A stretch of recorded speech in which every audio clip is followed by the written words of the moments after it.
Bismillahirrahmanirrahim. Assalamualaikum warahmatullahi wabarakatuh. Perkenalkan, nama saya Ajeng Fitriani, NPM 2101010007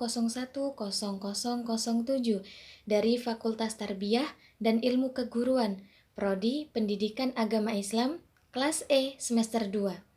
Di sini saya akan menjelaskan tentang ilmu nuzul Al-Quran, guna untuk memenuhi tugas mata kuliah Ulumul Quran yang diampu oleh Bapak dosen Dedi Wahyudi MPDI dengan kode etik UQ032. Baiklah, yang pertama ada pengertian nuzul Al-Quran. Nuzul Al-Quran berasal dari dua kata, yakni nuzul yang bermakna turun dan Al-Quran yang bermakna bacaan. Menurut Quraisy Shihab, Al-Quran merupakan sebuah bacaan yang sangat sempurna, yang dimana tidak ada bacaan yang bisa menandingi ataupun menyamainya. Nuzul Al-Quran adalah sebuah peristiwa awal turunnya kitab suci agama Islam, yakni kitab Al-Quran, dari Lahul Mahfudz ke langit dunia, kepada Nabi Muhammad SAW melalui perantara malaikat Jibril, yang penyampaiannya dilakukan secara mutawatir atau bertahap. Jadi dapat dipahami bahwa pengertian nuzulul Quran adalah sebuah peristiwa di mana Allah menurunkan sebuah kitab untuk agama Islam, yakni Al-Quran, kepada Nabi Muhammad SAW melalui perantara malaikat Jibril yang diturunkan secara mutawatir atau bertahap. Seperti yang dikatakan Quraisy Shihab, Al-Quran merupakan sebuah bacaan yang sempurna, yang dimana tidak ada satupun bacaan yang dapat menandinginya atau menyamai dari bacaan dari Al-Quran tersebut. Adapun dalam pengertian lain, nuzulul Quran terdiri dari dua kata, yaitu nuzul dan Quran, yang merupakan bentuk idhofah. Dalam penggunaannya, kata nuzul maknanya tidak dapat kita pahami secara harfiah. Kata nuzul dalam istilah nuzulul Quran atau wahyu Al-Quran, yaitu menurunkan sesuatu dari tempat yang tinggi ke tempat yang rendah, karena Al-Quran tidak berwujud fisik ataupun materi.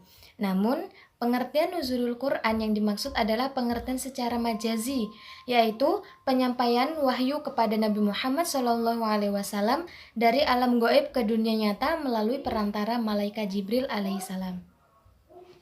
Al-Quran adalah kitab Allah Subhanahu wa Ta'ala yang berisikan sabda yang maha suci dan merupakan mukjizat Nabi Muhammad SAW yang merupakan nabi terakhir sekaligus menjadi penutup para nabi dan rasul. Al-Quran sendiri berfungsi sebagai pedoman bagi seluruh umat Islam di dunia dalam menghadapi berbagai situasi dan kondisi permasalahan kehidupan. Nuzulul Quran merupakan dasar untuk beriman kepada Al-Quran sendiri sebagai bukti bahwa Al-Quran adalah benar-benar kalam Allah Subhanahu wa Ta'ala dan dasar untuk percaya terhadap nubuat Nabi Muhammad SAW, serta bukti bahwa agama Islam merupakan agama yang benar. Al-Quran sebagai wahyu yang disampaikan kepada Nabi Muhammad SAW melalui Al-Ruh Al-Amin, yakni malaikat Jibril, berbarengan dengan lafal yang berbahasa Arab sekaligus dengan maknanya.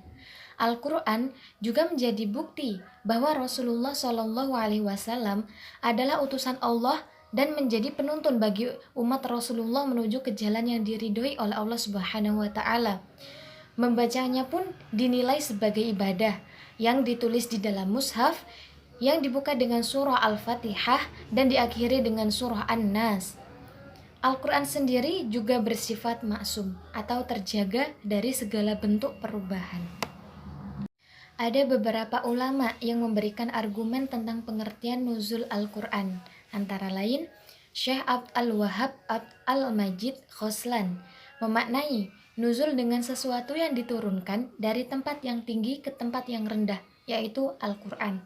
Kemudian Syekh Khoslan menambahkan, karena yang turun bukan berupa fisik, makna nuzul dapat berupa kiasan, dan jika yang turun itu berupa lafadz, maka nuzul mempunyai makna al-ishal, yaitu penyampaian dan penginformasian. Lalu Muhammad Abdul Azim Al-Zarqani mengartikan kata nuzul dengan kata i'lam, dikutip oleh Rif'at Syauqi, Nawawi, dan Muhammad Ali Hasan dengan alasan yang pertama, yaitu menyamakan arti dari kata nuzul dengan i'lam karena mengacu pada apa yang telah dimengerti dan dipahami. Lalu yang kedua, mengacu terhadap adanya Al-Quran di Lauhul Mahfud, Baitul Izzah, dan di dalam hati Nabi Muhammad SAW. Berarti sama halnya bahwa Al-Quran telah diiklamkan oleh Allah Subhanahu wa Ta'ala di semua tempat yang bertujuan untuk menjadi petunjuk bagi semua manusia dalam menuju kepada kebenaran. Lalu yang ketiga, menyamakan kata nuzul dengan i'lam semata-mata hanya tertuju kepada Al-Quran.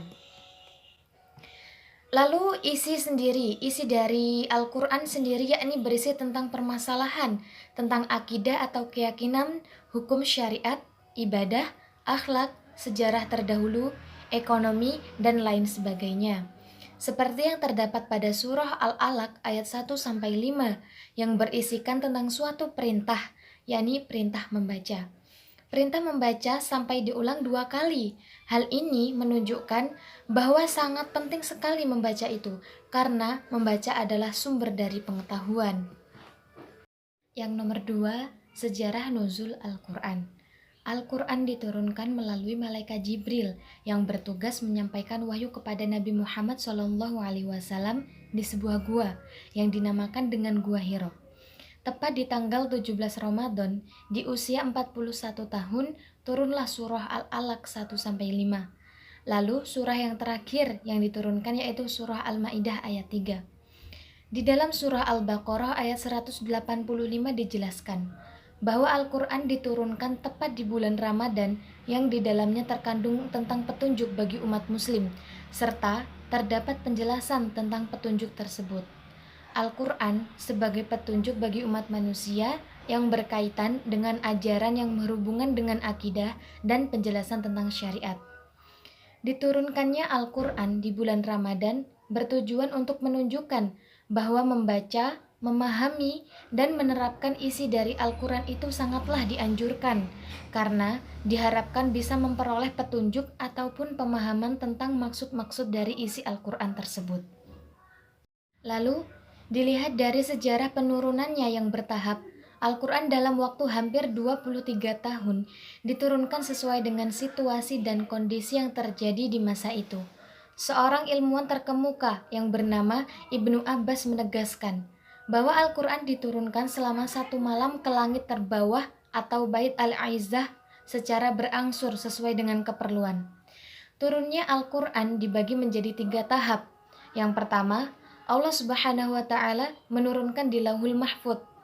Lauhul Mahfud ialah sebuah lembaran yang terjaga dari awal mula penulisannya hingga perlindungannya.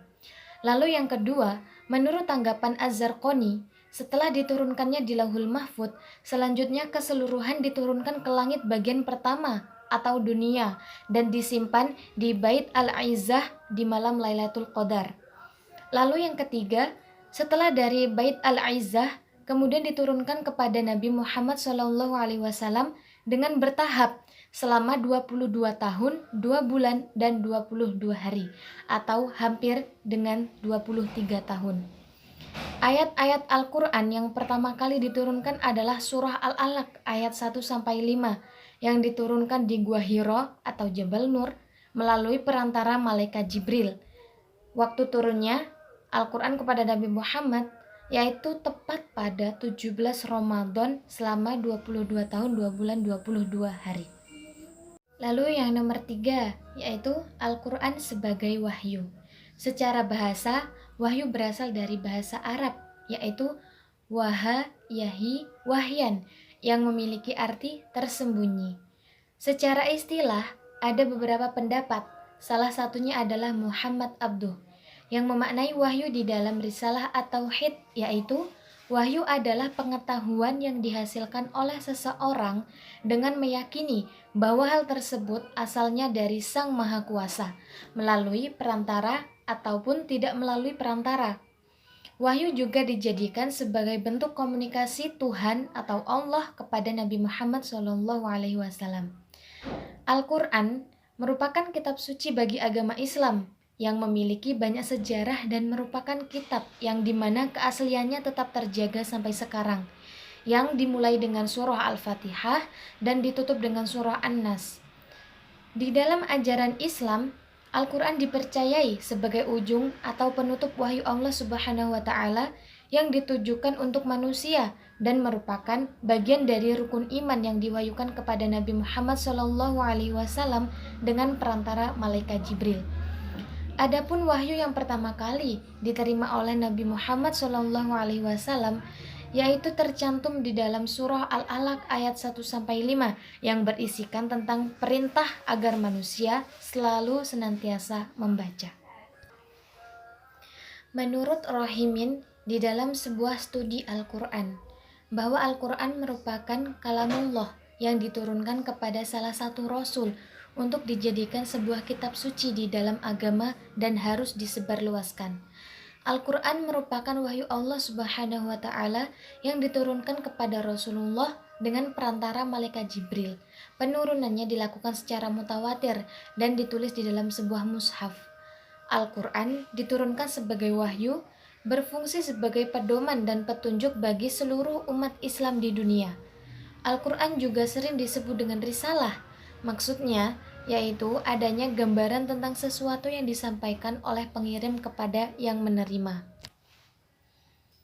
Al-Quran sebagai wahyu Allah Subhanahu wa Ta'ala sangatlah dijaga oleh seluruh umat Islam, karena Al-Quran merupakan kitab suci yang terakhir sebagai penyempurna kitab-kitab sebelumnya, yang di dalamnya berisikan tentang petunjuk, pedoman, dan dijadikan sebagai rujukan pertama atau dasar bagi manusia dalam memutuskan suatu permasalahan. Selain itu, Al-Quran juga dijadikan sebagai pembeda antara yang hak atau yang benar dengan yang batil ataupun yang salah. Sekian presentasi dari saya. Apabila banyak kesalahan, mohon dibukakan pintu maaf yang seluas lebarnya, dan hanya kepada Allah saya memohon ampun. Saya akhiri, wassalamualaikum warahmatullahi wabarakatuh.